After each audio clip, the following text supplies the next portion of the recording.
Hello. Thanks very much indeed for coming along. Good to see you again today. I mean, this is really the first time in 4 months that we've had a chance to have a sort of formal chat like this. Yeah. I mean, you know, we've talked in passing, but good to see you and good to have this opportunity. Yeah. How are you? Not too bad, thank you. Yeah. Good. Yeah. Good. Look, there are a number of things I need to raise. We are short of time. We are, we're pressed for time. Right. I mean, if you want to reschedule this meeting for another. No, I don't. No, I don't. I think it's important we talk. We've got 20 minutes or so now. If we need to continue, then we'll do so next week. But there are some things I need to talk to you about. There's some things that, if you like, are on my mind that I want to raise. I hope you appreciate straight talking. Yes. I think. I prefer that sort of relationship. Mm-hmm. There are a number of things I want to raise. I want to raise some things about your performance at the moment. Right. I want to also talk about something which is up and coming, a significant and interesting project that I'm very keen that you participate in. In fact, you're talking about the OSS project. I am. Mm-hmm. Yeah. So I'd like in a few moments' time to turn to that, if I may, Mm-hmm. and talk about that, and because there are certain, and also if you'll bear with me, I'm very conscious that you've completed well the DP project as well. I want to turn to that as well. Mm-hmm. But if I can, we'll address those things in a few moments. Mm-hmm. Before we do that, I mean, how do you think you're performing at work at the moment? Extremely well. I mean, I don't think there's any cause for concern. I think, but you obviously seem to have some sort of concern there. If I'm reading between the lines, you seem to be concerned about my performance. I can't think why. Is that? Do you mind if I'm blunt? No. Look, I came into the job 4 months ago. My understanding was that you were a fine and respected and hard-working chap. You really contributed well to the business. Mm.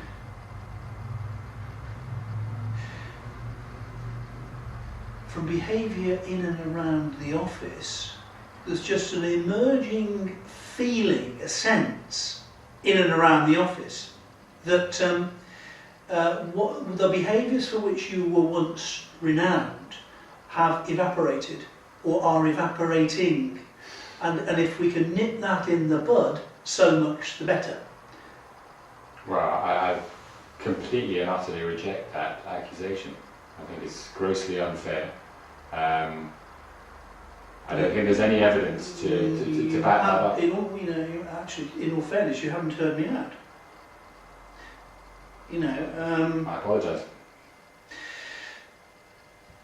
I have two principal concerns.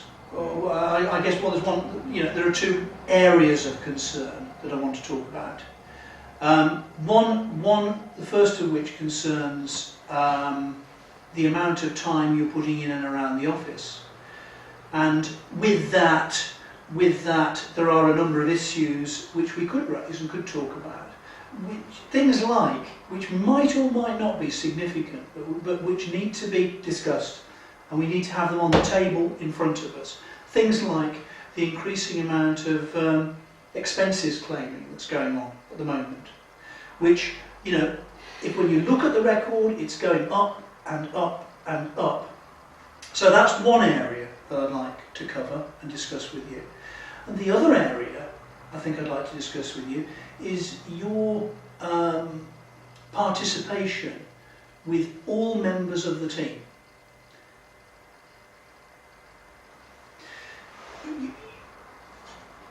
Now, do either of those issues strike any chords with you? Can I respond now? Absolutely not. I reject both of them. And I'm grossly offended that you are accusing me of, it seems to me you're accusing me of falsifying accounts, of putting in excessive expense claims, and of being a poor member of the team.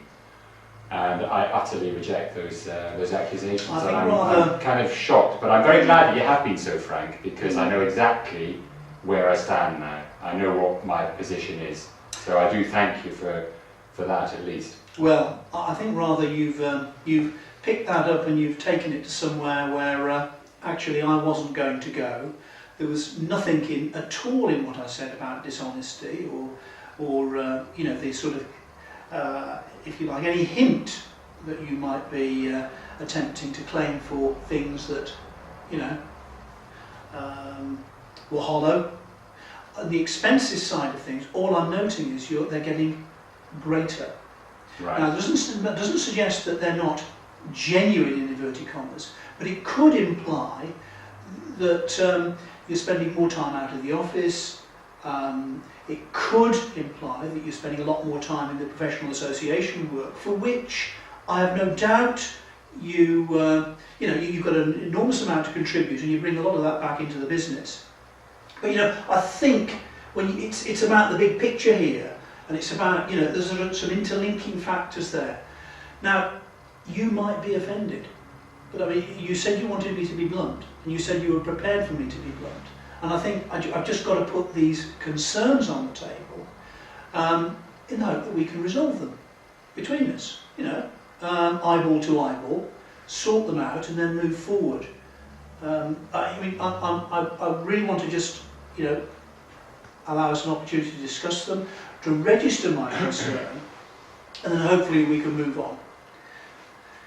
Well, there is the issue, of course, of, you know, you're just not around as much as I want you to be. You're not around as much as you used to be. It is actually difficult to get hold of you sometimes. There is an elusiveness about you.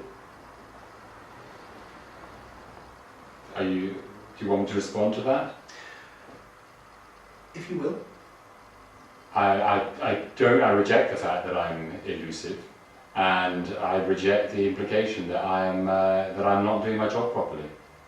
I absolutely reject that. And I think what I do think it seems to me that your way of measuring someone's contribution to the company is by how much time they spend in the office. Well, quite frankly, you can be here from 6 o'clock in the morning and you'll be the first person in the morning, the last person to leave at night, and be totally non-productive.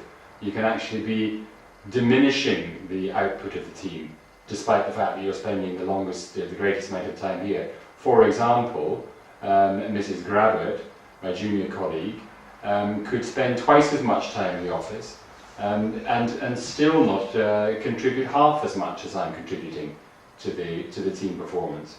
So I utterly reject that contribution can be measured simply by the amount of hours that you're clocking in. And I think that's a very sort of blinkered way, of looking at it indeed. And I also do resent, as I said, I resent the implication, which is quite clearly there, that my time that I spend in the trade association is at the expense of my work here at the company. I've never allowed that to affect that in a harmful way. It's always about keeping a balance, and I think I've always maintained that balance. Okay, well look, I want to signal those concerns. You feel how you like about that. I want to register those concerns. They may or may not be significant. They're things that I've noted. There is a sort of drift, it seems to me, and I want it to halt. I want it to stop. You're telling me that I have to give up my association work? I'm telling you that I want to see a better balance with regard to the association and the office, if you like. I want to see you just thinking a bit more about this expense drift, which seems to me to be could get out of hand. I want to. You're either saying that it has got out of hand. Do you mind? I need to finish what I'm saying. I also, there is this other overlapping issue, which is perhaps also indicative of some sort of change, if you like, in motivation. That could be because I'm on board, and there could be a number of issues there.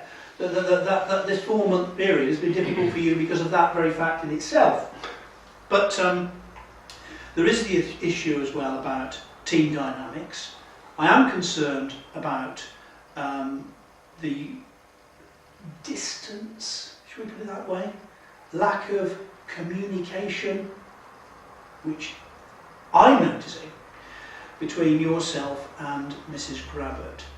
Now, I have my ideas, and I'm clear about how I'm going to tackle that.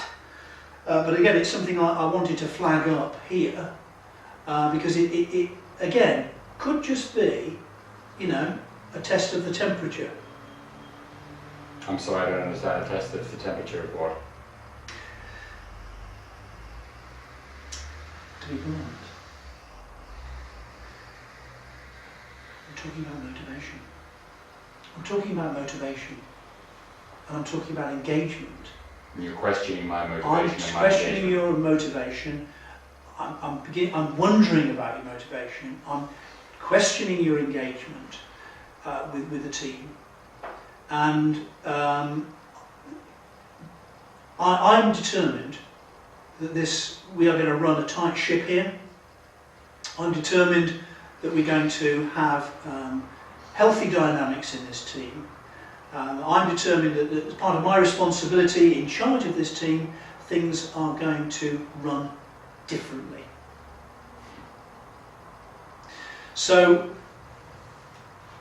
with respect, if you're concerned, genuinely concerned about running a tight ship and maintaining good team dynamics, then I suggest that you begin by addressing the problem of Mrs. Grabbert, because if there's anybody who is doing anything that's harmful to team spirit at the moment and a common purpose, then it's Mrs. Grabbert. And don't take my word for that. You can ask Mrs. Fair, you can ask any other members of the team, and they'll corroborate what I'm saying. So if you were genuinely wanting to do things differently and change the team dynamic, I could suggest that you start by having a word with that young woman and telling her that she has to change her attitude, and she has to show more respect to senior colleagues, because that's how it works in a team. You show deference and respect to people that have greater knowledge and experience than you. Mr. Burma, with respect, how do you know I have not already done that? Well, and how do you know? And how do you think she will know or not how we are engaging in this discussion here? She won't, because I won't be talking about it with her. And I'm certainly not going to talk to you about how I engage with her on a one-to-one basis. But what I am determined about is that we are going to meet together as a team, and I am going to put if you like, a new stamp of the way we do things around here on that situation, because it is concerning me. And what is your concern then? I mean, what is the problem as far as you can see then? Can you be a bit more specific? A reasonable question, but as I say, it rests on observations I've made about the fact that there's a sort of non-communication between you and her. Mm-hmm. That there seems to be, looking at it from a distance, some tension and some difficulty. Mm-hmm. This is not helping the team. No. It's not helping the business. It's not helping me, and it's not helping you. No. But you don't seem to be interested in finding out what the reasons for that might be and attempting to solve the problem. If it means talking about Mrs. Grabbert here today, no, I'm not. In terms of having you talk to me about her and about your difficulties with her, I would prefer to save that for a team meeting, where we can have things said in the open, and we will deal with things in the open, I neither want to talk to her about you or to you about her. That's just a standard that I have, and that's the way I want to play it. We'll deal with these things in the open, and I'll address these things in the open, and you can say your piece in the open. Right, but that's not the impression that Mrs. Gravitt has been giving to other members of the team. So it seems that there seems to be one rule for me and another rule for Mrs. Gravitt, because the impression that is commonly held amongst the team is that that you are showing extreme favouritism towards Mrs. Gravitt, and that you are discussing other team members' performance with her. And she has, this criticism that you're outlining to me doesn't come as a complete surprise, because she has insinuated. And you're prepared to say this in a meeting? You're prepared to say what you've just said in a team I don't meeting? think it's a good idea to have a discussion of that nature in a team meeting. No, I think you need to have a quiet word with her and ask her to modify her behaviour and show more respect to her colleagues. Whether I do or not, you will not find out about that. But I hope that whatever you would say about any other member of the team in this room, you'd be prepared to say to their face. I would. In which case, I shall hope and expect that you'll do that with her. And if you don't do it in a team meeting, you'll do it and have it out with her and sort it out between you. Sooner rather than later. With respect, I have attempted to sort the situation out with Mrs. Gravitt. Yeah. I've not walked away from the situation. I have attempted to work on a relationship. When a new member of the department, when a new member of the team joins, it has always been customary that senior members of the team guide them in the initial stages. Do you not think that is good standard practice? Yes. I attempted to do that with Mrs. Gravitt, but all of my attempts to offer her help and support were met with a rudeness and an arrogance on her part, and she made it perfectly clear that she did not respect me or value my opinion, and secondly, she wanted me to refrain from, as she said, interfering in her business. So, in the face of that, in the face of that provocation, I have decided that it is best for me to have no further contact with her whatsoever. She has made that very clear, and I am powerless to change that. I'm asking you, as a team leader, to talk to her, because that attitude is not helpful. And clearly she is in the wrong. Thanks very much. I will obviously deal with this in the way in which I see fit, and you will discover in the course of the next few days what I decide to do to address this particular situation. However, that aside, we've gone on far too long about that particular topic. What I want to do now is turn to something else which is actually of more importance, and indeed in a way could prove a way of resolving these particular issues and putting them behind us where they belong in the past, rather than troubling us any more today. The fact of the matter is, as you know, we've got this OSS project looming. We're on a tight time schedule for it, 6 months. You seem to have heard something about it. That's good, that's healthy. You know the importance and significance of this for the business. You'll know and understand that this particular project is one that you're particularly well suited to be involved in. Your past experience, your knowledge of the industry, the wealth of contacts you have, your strategic understanding about the interplay between the various customers that we have, the differentials in prices that are charged to them, the way in which some harmonisation of those prices could bring us a lot of business benefit. Now, your understanding of that, it seems to me, is one that we need to harness, built on the extremely well executed DP project, which I think, quite honestly, others around you would applaud, and well, you know, there's no doubt you've done a very fine job there, and I can only stand back in admiration at what you've done for that. I want to see you engaged in this OSS project. I think it's going to help us enormously as a team. Obviously, I shall be leading it, but you will be very much my right-hand person in that project, and I shall obviously be expecting that you will have a full and active part to play in it. You understand now why I wanted to raise the issue of motivation, because it seems to me if there is anything wrong, we need to sort it. We need to sort it now, so that we can get moving on this OSS project forthwith. Now,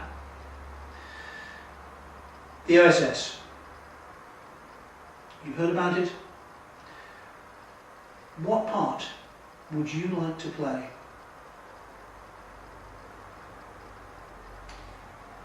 Well,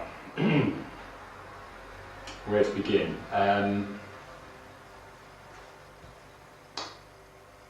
I'm sorry, but firstly, you say you're delighted with the IT project which I delivered, faultlessly and on time. Yeah. And yet you opened this meeting, this discussion, by criticising my commitment to the team and questioning it on the basis that I don't spend enough time in the office. How do you think I managed to deliver that project on time, and my sales figures have not suffered in the meantime? How can you then feel that you are justified in calling my commitment Questioning your commitment. Yeah. Questioning your commitment. Calling it into question. Absolutely. I do not see how you can feel justified in doing that. You also, as well, actually just alluded to the fact that the reason that I was able to deliver that project and why it will be invaluable to OSS is precisely because of the amount of time that I spend in involvement with the various trade associations that are involved in our industry. But you also began this meeting by criticising the amount of time that I spend in that and questioning the increase in expenses that I claimed in order to fulfil my commitments to those said organisations, which have benefited the company hugely in the IT project and will in the OSS project, because I was suggesting that we move towards a single an OSS system years ago, because I witnessed already the experience of colleagues at other firms who have already taken that sort of step already. Do you have to be somewhere else now? I told you that we are short of time. So the time spent in this meeting is obviously a pretty low priority for you. I can see that very clearly. And I'll tell you one thing, if you want my commitment to the OSS project, one thing that I will absolutely insist on is that Mrs. Gravert does not play any part in the OSS project, because I am not prepared, and I don't think that the team is capable of delivering the OSS project within 6 months whilst carrying someone, and that's effectively what we would be doing. So, well, and that is an absolute precondition.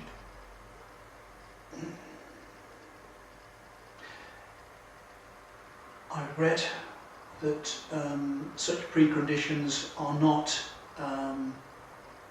are neither acceptable or indeed will be heeded. I will be the one who will decide who is going to be in the project team. I will be the one who will decide how we go ahead.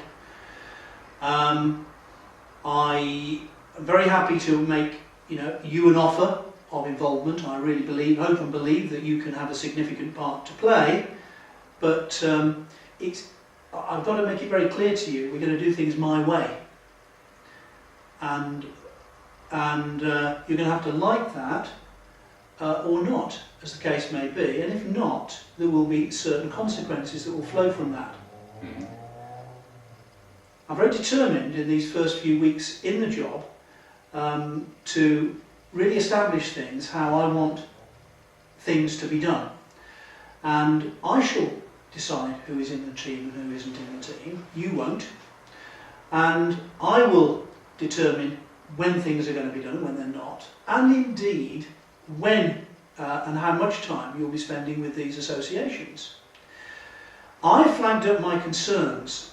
I've raised them as question marks. It's now over to you, really, to begin to resolve some of those question marks. What I'm suggesting, actually, because we're running out of time now, is that you take the weekend to think about this meeting. You need to think about your position in the business. You need to think about your commitment. You need to think about the sort of things that I'm saying.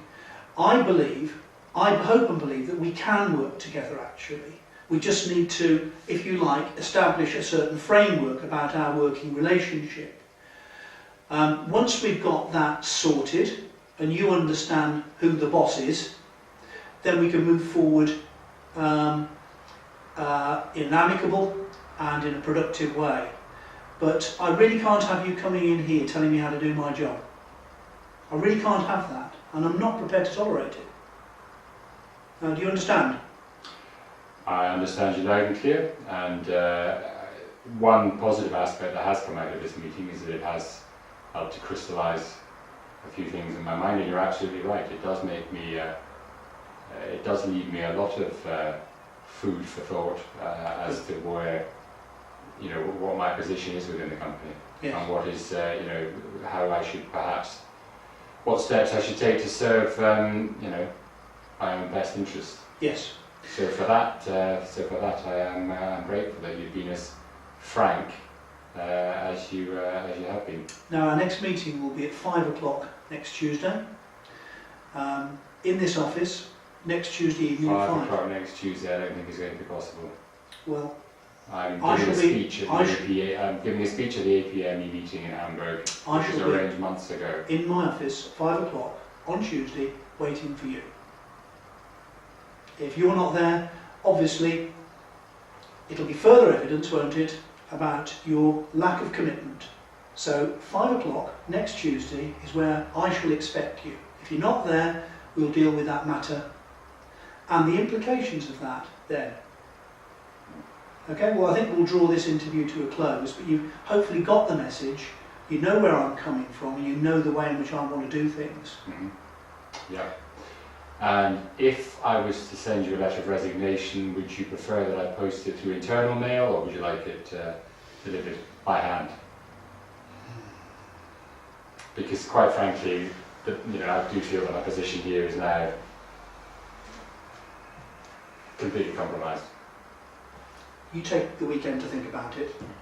I don't think that would be necessary, but I do appreciate the fact that you've been so frank in the meeting, and that you've left no doubt in my mind whatsoever what my next step should be. And for that I'm very grateful. Okay.